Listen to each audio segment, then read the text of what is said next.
Mesdames, Mesdemoiselles et Messieurs, bienvenue. Vous suivez Critique Info, c'est le 14e numéro de cette émission. Merci vraiment de votre fidélité. Merci d'avoir été nombreux à appeler. Hier j'ai reçu beaucoup d'appels. Merci beaucoup, comme toujours d'ailleurs. Nous sommes coupés par la dictature, je veux dire ça comme ça. La dictature nous a coupé l'Internet. La dictature nous a coupé les moyens de communication. Jusque-là, on n'a toujours pas d'infos, on n'a toujours pas d'Internet, on n'a toujours pas de WhatsApp, on n'a pas de réseaux sociaux, on n'a pas RFI, on est bloqué, on ne sait pas suivre les informations en temps réel. Nous n'arrivons pas à entrer en contact avec l'extérieur, nous n'arrivons même pas à faire des recherches, n'est-ce pas? Même les universités qui doivent répondre aujourd'hui, les écoles qui doivent répondre aujourd'hui, ces écoles n'ont pas WhatsApp, n'ont pas Internet, ces écoles ne savent pas communiquer, ces écoles ne savent pas entrer dans le palmarès pour ne serait-ce que vérifier ceux qui ont réussi ou pas. Donc quand l'administration publique, elle aussi, est bloquée, elle est amputée de cet outil aujourd'hui important pour la République, alors je me pose la question, où allons-nous? Est-ce que la dictature ne peut pas un peu s'arrêter? Mais au-delà de toutes ces choses, mesdames et messieurs, les journaux ont quand même écrit, c'est vrai qu'il n'y a toujours pas de vraies analyses, il n'y a toujours pas de vraies questions au problème. Et ça fait déjà 2 jours ou 3 déjà que le président est élu, non, même pas, ça fait 10 jours qu'on est en train nous continuons. On a publié, nous sommes allés au vote le 30, à l'élection, le 30, et on a publié les résultats, je crois, ça fait 4 jours, ou 4 ou 5 jours comme ça. Mais bon, jusque-là, aucun média ne prend la possibilité de nous parler exactement de ce qui va être fait. Voilà pourquoi nous voulons le faire. Nous voulons vous dire exactement qu'est-ce qui doit être fait et quels sont les enjeux qui sont aujourd'hui que nous voyons. Alors, les journaux parus ce matin, Le Progrès parle. On va prendre 2 journaux parce qu'il y en a 4. On prendra 2 et puis 2 autres dont à la deuxième version on en parlera aussi. Le Progrès titre ce matin Kabila trahi. Voici les députés nationaux provinciaux élus du Congo central et Kinshasa, on le dit. Et puis on dit encore Kambila, Dounia, Kilanga, Lambert Osango, Mathieu et autres tabassés au PPRD. Deuxième journal, c'est Africa News. Mais Africa News, je ne sais pas qu'est-ce qu'il a fait aujourd'hui. Il n'a fait que reproduire 4 pages de la même manière dans un journal et bon, on les vend quand même. Erreur de frappe, erreur de précipitation, manque de contenu, on ne sait pas. Kabila contrôle l'Assemblée nationale. Voici les 485 députés élus. Et puis Martin Fayulu exige le recomptage de voix. En fait, moi, au Congo, quand je me mets à lire, par exemple, la presse internationale, quand je vois Libre Belgique, quand je vois La République, quand j'essaie de lire certains journaux français, belges, américains et tout, je me rends compte que c'est vrai, vous avez l'impression que les gens ont vraiment écrit des choses assez importantes. Mais à Kinshasa, c'est les mêmes titres qui font le tour dans tous les journaux. La même disposition. Regardez, ici on parle de voici les députés, les 485 députés élus. Ici on dit voici les députés nationaux provinciaux. Là on dit voici les députés qui seront élus. Là on dit voici les députés qui vont être élus. Finalement, je pose la question. Vous allez lire comme ça 5 pages qui reprennent la même chose avec des tournures assez différentes, mais c'est la même chose. Alors parlons de Kabila qui est trahi. En réalité, Kabila ne pouvait qu'être trahi. Le problème, c'est que la population était déjà en train de souffrir terriblement. Cette population a été martyrisée pendant 17 ans. Les infrastructures de la République s'est dégradées le jour au jour. Les salaires, n'en parlons même pas. Comment faites-vous pour vivre avec un salaire de 200 $? Comment faites-vous pour vivre avec un salaire de 200 $? Quand vous avez des militaires qui sont payés à 120 $, alors je vous dis 120 $, mais alors 120 $, comment ils font pour vivre avec 120 $? 120 $, c'est pratiquement 200 000 francs congolais. Je crois, ça peut être 200 000, parce que 100 $ au Congo, c'est 1600. Et 20 $ au Congo, c'est 30 000 francs ou 32 000 francs. Donc, c'est même pas 200 000 francs congolais. Mais comment faire vivre avec 200 000 et vous donnez ça à un père de famille qui a comme ça 4, 5 enfants. Et ces 5 enfants ne sont pas pris en charge par l'État. Il doit payer les études pour ces enfants-là. Il doit les scolariser. Il doit les soigner. Est-ce que vous imaginez dans quelles conditions on place un homme? Et vous vous battez la poitrine, vous dites que vous êtes trahi. Mais il faut être méchant. Il faut vraiment être méchant ou ne pas avoir un cœur. Au Congo, vous rencontrez des jeunes filles qui ont 19 ans, qui ont 20 ans, mais ces femmes n'ont rien dans la tête. Elles n'ont jamais été à l'école. Privées de toute instruction, privées de toute éducation. Tout ce que ces femmes savent, tout ce qu'elles savent alors, c'est la capacité pour elles d'écarter les jambes, avoir des enfants, aller dans le mariage qui, pour elles, c'est un refuge économique. Elles doivent vivre là-bas. Elles font un effort de vivre là-bas. Et quand elles tombent sur des hommes qui n'ont pas été éduqués aussi, ces hommes vont le maltraiter. Elles vont rester là-bas. Elles vont vous sortir de contextes comme « En réalité, c'est un refuge économique. Et vous avez créé une vaste pauvreté pendant 17 ans. Comment on va vous trahir? On ne peut pas vous trahir. En fait, les gens vous rendent la monnaie de votre pièce, mais alors poliment. Poliment simplement. Le régime de Kabila, triste mémoire, il faut le dire. Ce régime a appauvri les Congolais, mais alors appauvri.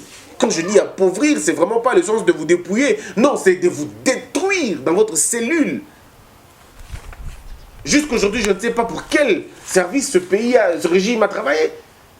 Ce régime était performant dans l'avilissement, performant dans l'abrutissement, performant dans la destruction sociale. Je veux dire, dans la destruction de l'idéal de l'homme.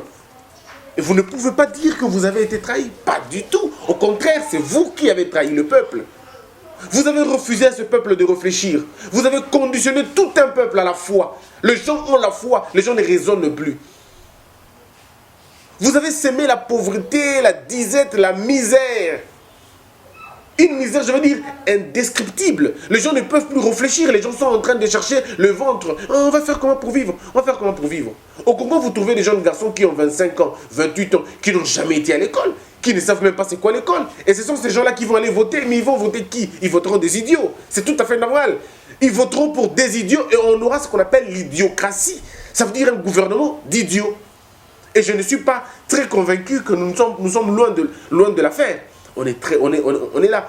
Je vous dis, nous pouvons faire des années et des années pour réfléchir justement à ce qui est arrivé à ce pays. Ce pays a été détruit. Ce pays est sous une occupation totale alors et terrible. Où vous avez les institutions de la République gérées par les étrangers. Où vous avez les grandes institutions, alors les piliers même de la République gérés par les étrangers. On ne refuse pas que les étrangers occupent des postes importants dans le pays. Moi, je ne refuse pas. Je ne refuse pas. Si vous allez à l'étranger, vous allez vous rendre compte. D'ailleurs, vous qui êtes en France, en Europe, vous savez que vous avez des maires de la ville qui sont congolais, vous avez des maires qui sont égyptiens, marocains et tout le reste. Vous avez des gens qui sont dans les chambres de commerce qui sont chinois et tout. Vous avez au Cuba, par exemple, vous avez eu des gens comme Chavez, vous avez eu des gens comme... Non, le problème n'est pas celui-là. Le problème n'est pas que l'étranger travaille. Non, le problème est que sur quel ordre l'étranger travaille. Est-ce que l'étranger travaille sur l'ordre du pays ou il travaille pour rendre de compte ailleurs? Parce que comment vous pouvez imaginer que vous avez fait 17 ans dans une république, vous n'avez jamais construit une autoroute? 17 ans dans une république, vous n'avez jamais relevé le niveau d'une université. Alors que les universités ne font que baisser. Vous avez fait 17 ans dans une république et vous avez vidé toutes les bibliothèques des universités. Toutes les bibliothèques ont été vidées, remplacées par des TFSERI et des mémories. Quand vous allez à l'université de Kinshasa, vous ne trouvez que des TFC et des mémoires. Et le peu de livres que vous trouvez, ce sont des productions politiques qui n'ont rien à voir avec la science. Alors, rien à voir avec la science. Comment voulez-vous changer les choses? Lorsque nous comptons plus de bars, plus de buvettes, plus de restaurants, plus de boîtes dans les universités et moins de bibliothèques. Voyez-vous? Donc, il n'y a pas eu trahison ici. Il y a eu retournement de choses et retournement de vraies choses. Alors, quant à Kambila, Dounia, Kilanga, Lambert Osango, Mathieu et autres tabassés au PPRD. En réalité, je dois vous faire comprendre une chose. Les gens oublient un élément important. Le PPRD était très mal parti. Le PPRD était très mal parti. Le PPRD est un parti socialiste, social-démocratie. Mais on n'a pas trouvé la démocratie au PPRD.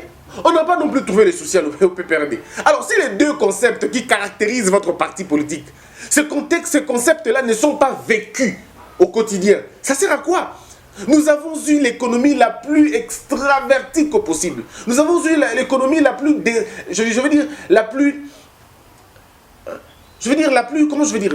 plus dévastatrice. Nous avons eu une économie où on a trouvé plus de spéculation que de la vie, la production. Une économie qui ne reposait que sur l'importation et jamais l'exportation. Depuis 17 ans. Vous avez du café, vous avez du coton, vous avez manganèse, vous avez... Là, je prends même que du côté agricole. Vous avez du café à l'Équateur. Mais pas seulement à l'Équateur. Alors partout à travers la République, vous avez du café en abondance, mais que vous ne consommez pas. Qu'est-ce que vous faites? Qu'est-ce que vous faites finalement? Vous ne consommez pas ce café. Vous produisez, vous ne consommez pas. Et même lorsque vous produisez, ce n'est pas vous qui produisez. Ce sont les institutions étrangères qui viennent produire le café chez vous et qui vont avec chez eux, ils transforment ça avec chez eux là-bas, ils prennent toutes les substances possibles et ils vous remettent justement des résidus. Et vous allez le consommer. Malheureusement, vous consommez ce que vous ne produisez pas, vous produisez ce que vous ne consommez pas. Totalement irréfléchi, totalement incompréhensible. Mais c'est le Congo, c'est le PPRD, c'est la direction du PPRD, c'est la politique du PPRD. Social-démocratie. Pas de social, pas de démocratie. Parlons du social comme on veut bien en parler. Parce qu'on nous parle ici de la trahison. Il n'y a pas de trahison ici. Il n'y a pas de trahison. Ici, au fait, en réalité, si trahison il y a, c'est la trahison du PPRD vis-à-vis du peuple congolais. Mais jamais le contraire. Jamais le contraire. Ce peuple n'a rien demandé de plus. Nous, on n'a pas demandé de rouler dans des grosses voitures. On a demandé le pain. On a demandé le progrès. On ne nous a pas donné. On a demandé la démocratie. On nous coupe Internet à tout moment. Il suffit qu'on touche, on coupe Internet. Alors dites-nous, c'est quoi la démocratie? Mais regardons, restons d'abord au niveau du social. Vous avez le café au Congo que vous ne produisez, que vous ne consommez pas.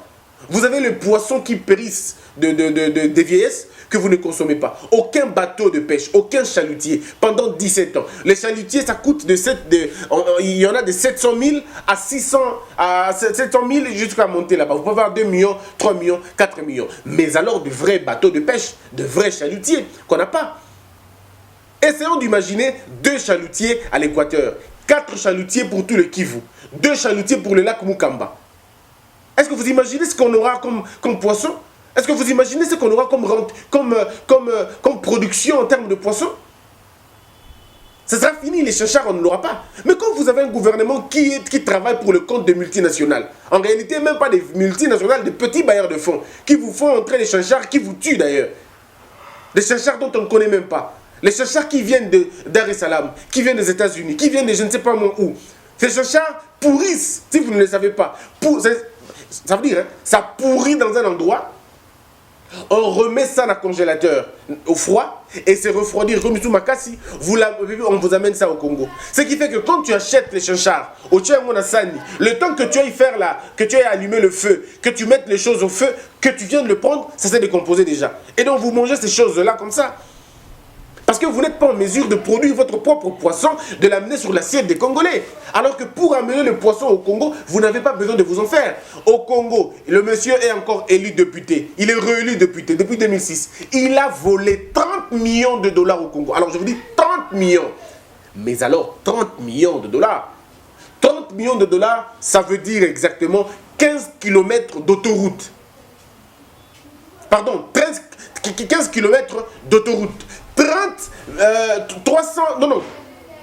3000 km de route. 3000 km de route non bitumée. Mais alors, ça veut dire 1 million, parce qu'on dit 1 million de dollars équivaut à 1 kilomètre. Maintenant, vous avez volé 30 millions. Ça veut dire que vous avez volé 30 km de route. Et là, c'est là où il n'y a jamais eu de route. Hein. C'est là où il n'y a jamais eu de route. J'ai écrit un projet de 15 km. En fait, je ne l'ai même pas écrit. J'ai pris ce projet au Canada. C'est le projet du Canada qui relie, je crois, 3 ou 4 villes. J'ai pris le projet. J'ai essayé de transporter, de ramener ça au Congo. De faire en sorte que nous puissions avoir la même philosophie. 15 km de route, d'autoroute. Mais bon, qui nous a donné raison? Qui nous a écoutés? Personne ne nous écoute. Ils sont tellement concentrés à la consommation des choses. Vous vous rendez compte? On n'a même pas de bateaux de pêche. On n'a pas eu de bateaux de pêche pendant 17 ans. Il faut rappeler aux Congolais toutes les possibilités qu'on avait, mais qu'on nous a laissé tomber. 30 millions de dollars peut nous acheter... 30 millions de dollars, hein, je vous donne un exemple. 30 millions de dollars. Ça veut dire, on a tous les bateaux de pêche dont on a besoin, avec une histoire de 10 millions de dollars, on peut avoir de vrais bateaux de pêche qui vont de 700 000 à 2 millions de dollars. Nous pouvons l'avoir à 1 million de dollars. Et même si on les avait à 2 millions, on peut en avoir 10 comme ça. Donc on aura, si vous faites les calculs, vous comprendrez.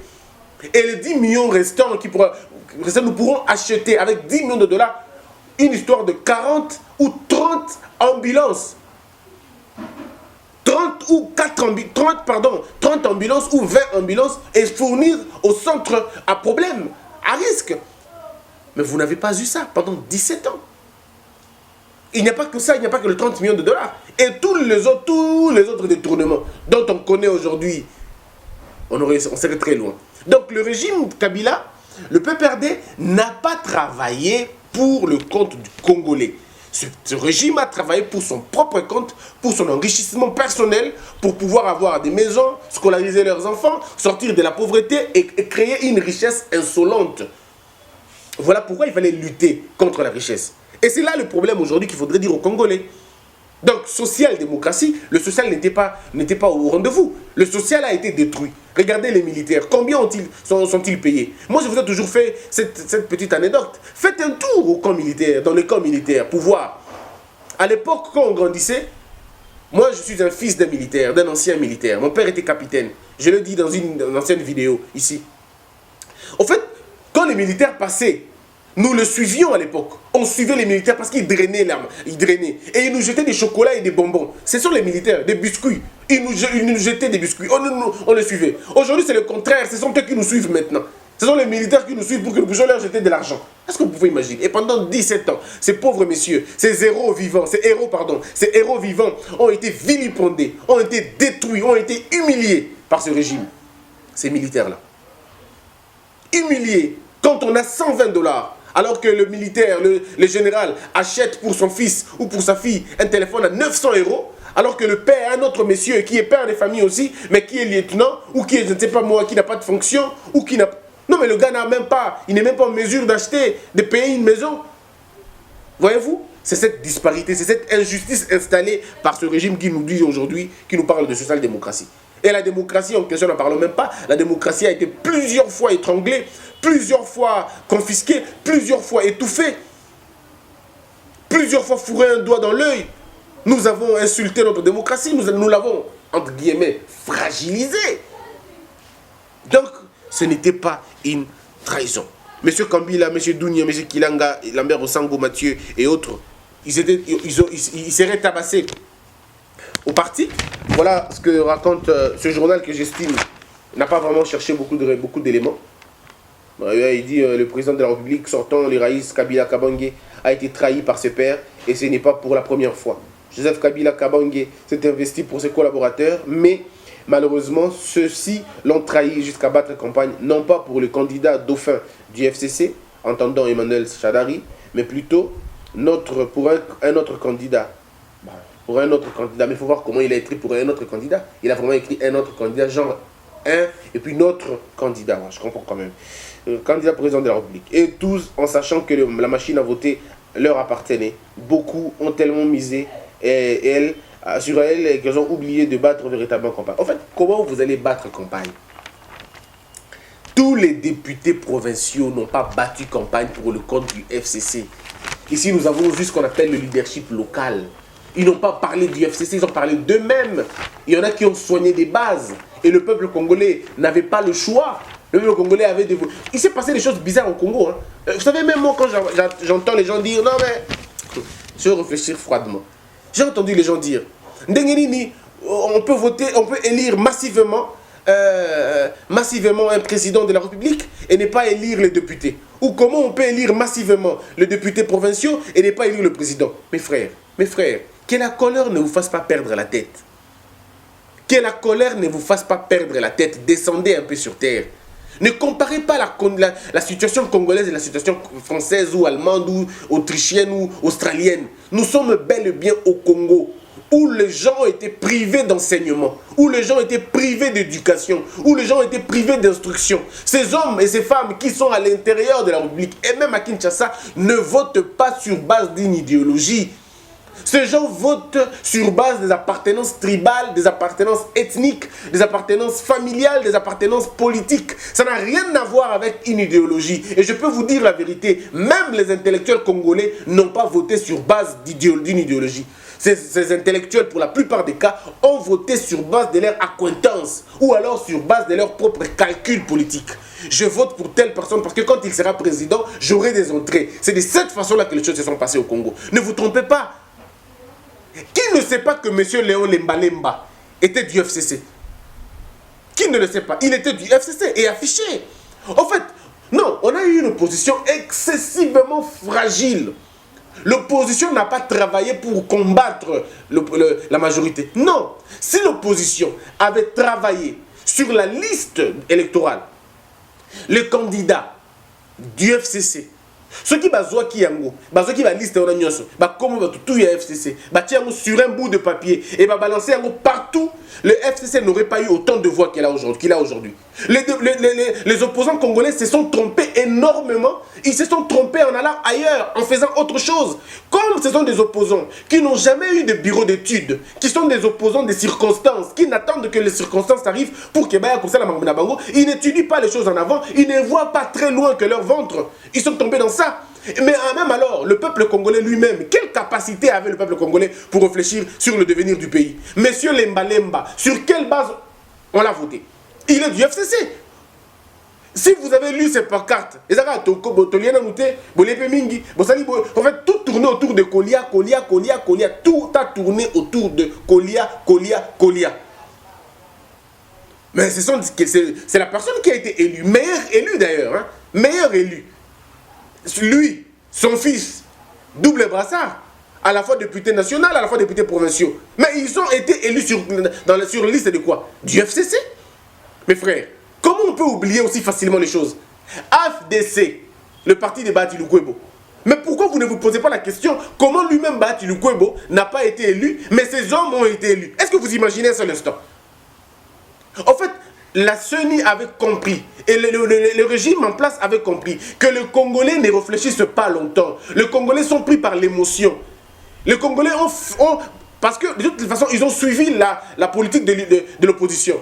La politique de l'opposition, c'était Kabila dégage. Et j'étais le premier à dire aux gens, ne vous fligez pas sur Kabila. Combattez le système, que tout le système tombe. Ne faites pas à Kabila la guerre. Si vous faites à Kabila la guerre, il va vous dédoubler des gens. Il va vous laisser des gens. Où en sommes-nous aujourd'hui? Où en sommes-nous aujourd'hui? Pourquoi les gens n'écoutent pas? Pourquoi les gens ne veulent pas écouter? Tout était prévisible. Je veux dire, pendant que vous battez pour faire partir Kabila, Kabila dégage, Kabila pense maintenant comment faire pour rester longtemps, comment faire pour s'enraciner. Et vous aviez eu une opposition qui n'a pas travaillé dans cette désolidarisation. Au contraire, c'est le pouvoir qui a travaillé dans la désolidarisation de ce régime, de l'opposition. Et ce qui a gagné, c'est la majorité présidentielle. Kabila a gagné. Kabila savait qu'il faut la trouble, parce que ceux qui va diviser, vont réfléchir. Ceux qui vont diviser, vont réfléchir, qu'est-ce que je fais pour battre la Mouka? Et c'était malheureusement ça. Vous savez ce qui s'est passé ici en Congo, c'était terrible. Vous avez Cash qui se bat contre la Mouka qui se bat contre Cash. Et on laisse le FCC à l'aise. On le laisse soigner sa base, on le laisse programmer une tricherie, on le laisse programmer alors vraiment une catastrophe électorale pendant que vous vous battez. Qui contrôle l'adversaire? Personne, parce que vous vous êtes trompé d'adversaire et c'était fait à dessein. Le régime savait que si je le mets en conflit, le 2, ils vont me laisser le temps de tricher. Ils n'auront pas les regards sur moi. Ils vont se concentrer sur eux-mêmes. Ils vont se détruire. Et où en sommes-nous aujourd'hui? Donc, voyez-vous la suite logique? Lemba est élu député, meilleur député d'ailleurs, pour le compte de qui? Du FCC. Allez-y voir, M. Baïndé à l'Équateur. Monsieur Baïndé à l'Équateur. En réalité, quelqu'un qui a détruit cette province-là. Alors, détruire vraiment, convenablement. Il était gouverneur, il n'a-t-il rien fait pour la province. Mais quand il revient, oh non, il revient député. Et on l'élit député. Non seulement député national, mais même aussi provincial. Soyons sérieux à un moment donné. Soyons sérieux, que voulez-vous? C'est ce peuple-là lui-même. C'est le même peuple qui n'a pas d'instruction, c'est le même peuple qui n'a pas un niveau, c'est le même peuple qui n'a pas une intelligence électorale, va voter des gens sans voir leur étiquette. Quand vous votez pour quelqu'un que vous aimez, s'il est du FCC, qu'est-ce que vous voulez? Mais vous élargissez le cercle du FCC, tout simplement. Tout simplement. Donc, il ne faut pas dire, il faut pas venir faire comprendre aux gens que c'était impossible que le PPRD ou le FCC gagne beaucoup de candidats dans l'opposition, pardon, à la députation provinciale. C'était tout à fait normal et décidé. Il y a eu 3 causes sur la question. 3 piliers sur lesquels le pouvoir en place a travaillé. Le premier pilier, c'était la tricherie. Ça, c'était clair. Il fallait tricher. Alors, suffisamment tricher. Parce que, pourquoi il fallait tricher? Parce qu'ils savaient tous que il n'y aura pas d'observateurs internationaux. Ça, je l'avais dit déjà au départ. Je l'avais dit au départ. Il n'y aura pas, aucun parti politique n'aura la possibilité d'aligner les témoins dans tous les bureaux. Ce ne serait pas possible. Et ils savaient qu'il y aurait certains bureaux où il n'y aurait pas eu beaucoup de contrôle. Donc, pas beaucoup de contrôle, tricherie, mais en même temps, le leadership local, c'est qu'il ne faut pas oublier. Il y a eu un problème de seuil. C'était le piège de la loi électorale. Cette question de seuil était un piège énorme. Nous autres, on n'a pas pu aller. En fait, moi, c'est vrai que je n'ai jamais pensé à ces trucs, surtout pas dans cette législature. Mais il y a des autres qui ne pouvaient pas aller. Ils étaient obligés de faire des alliances avec des partis qui avaient plus de chances d'obtenir le seuil. Parce qu'en indépendant, ils n'allaient pas gagner. Ils devaient alors se soumettre à un seuil. Et le seuil, il fallait trouver des grands partis. Et des grands partis, il fallait trouver des partis qui allaient donner des moyens. Et ils sont tombés sur le FCC. En fait, le député est allé dans le FCC sans être vraiment du FCC. Donc, il n'a pas eu besoin de battre campagne pour Chadari. Il n'a pas battu campagne pour Chadari. Il a battu campagne pour lui, pour son propre compte à lui. Et il a même dit aux gens, il y a même des députés qui disaient, écoutez, moi, votez pour moi comme député provincial, et le président, votez pour celui que vous voulez. Votez pour le changement comme vous voulez, mais moi, votez-moi pour la députation, à la députation provinciale. Les Congolais n'ont pas fait la liaison entre député provincial, député national et président. Les Congolais ont dissocié. Ils ont donné des voix à la majorité, à la provinciale, à la députation nationale, ils ont donné à une frange de l'opposition, et à la présidence, ils ont donné à un autre monsieur. Je prends un exemple clair. Vous avez Homo qui dit, bon, le député provincial, c'est mon beau-père. C'est mon beau-père. Qu'est-ce que je fais? Je voterai pour lui de toutes les façons. Il est du FCC. Je vote pour mon beau-père. Mais parce que j'apprécie beaucoup ce que Mike Mukeba dit. Il est de l'opposition. J'aime ses analyses. Je veux bien voter pour lui. Alors qu'ils ne savent pas qu'il y a une différence entre faire des analyses et gérer la cité. 2 choses différentes. Mais le peuple n'a pas atteint cette maturité électorale, n'a pas atteint cette maturité scientifique pour faire la différence des choses. Non, lui, il prend tout en bloc. Il dit non, ce monsieur est un arme-guerre de masse. Ce monsieur est une grande gueule. Il crie beaucoup, il parle beaucoup. J'aimerais voter pour lui. Alors qu'est-ce qu'il fait? Il vote pour Mike, mais sans savoir même le parti politique de Mike. Pas du tout. Il ne connaît même pas quel est le parti politique de Mike. Jean Goubal est du FCC. Qui l'a su? Mais on l'a voté quand même. On l'a voté, alors sérieusement. Voyez-vous? Les gens ont voté pour Daniel Safou, pour Mike Moukebaï, sans connaître réellement leur parti politique, leur appartenance. Ah, il est opposant, je vote pour lui. Il est opposant, je vote pour lui. Mais alors, quand vous faites ça, qu'est-ce que vous faites en réalité? Mais vous faites grandir un cercle politique que vous ne connaissez pas. Que vous ne connaissez même pas l'idéologie. Mike Moukebaï, à l'Assemblée nationale, il ne viendra pas parler de ceux qui parlent au kiosque, c'est différent. En ce moment-là, il est député national. Il va suivre la ligne de son parti. Même pas intégralement, mais il suivra la ligne mère du parti. Il ne va pas s'écarter, parce que même s'il s'écarte à l'Assemblée nationale, si tu t'écartes, on t'écarte de toutes les façons. Tu auras ta voix, une seule voix contre 500. Ça ne marchera jamais. Mais est-ce que le peuple a compris ça? Non. Mais pourquoi il n'a pas compris ça? Parce que le régime en place a travaillé dans ce sens-là. Il fallait empêcher à ce peuple de réfléchir. Il faut laisser ce peuple dormir et faire des choix comme ça. Oh, de voter Eliezer. Oui, vous l'avez voté. Pour qu'il fasse quoi là-bas? À Kolobelabiso. Mais après, est-ce que vous connaissez ce que c'est? Est-ce que vous avez une idée de ce que ça va devenir là-bas? Donc, au-delà de tout ça, les gens n'ont pas compris la question électorale. On a été encore une fois dupés parce que le civisme électoral n'a pas commencé au départ. On n'a pas compris que tu ne peux pas, si tu votes que le président de la République et tu votes des députés qui ne sont pas de votre président de la République, vous les fragilisez. Vous les fragilisez. Et même la Mouka, et même si c'était Martin Fayulu, il aurait eu ce même problème. Ne vous trompez pas. Martin Fayulu n'allait pas produire ses propres députés. Non, il aurait eu ce même problème. Il serait élu président de la République, il serait soumis à la même cohabitation. Qu'on ne vous trompe pas, mes frères. J'insiste encore, que la colère ne vous dépasse pas la tête. Que les émotions ne supplantent pas votre manière de penser. Même si c'était Martin Fayulu, il allait travailler avec cette cohabitation. Même alors si c'était lui. Ça serait la même chose. Parce que l'opposition n'a pas travaillé dans le sens de rafler. L'opposition n'a pas eu cette... Parce elle voulait partir. Elle est partie. Mais sans aucune intelligence électorale. Comment faire pour contourner les choses? C'était là le problème, mesdames et messieurs.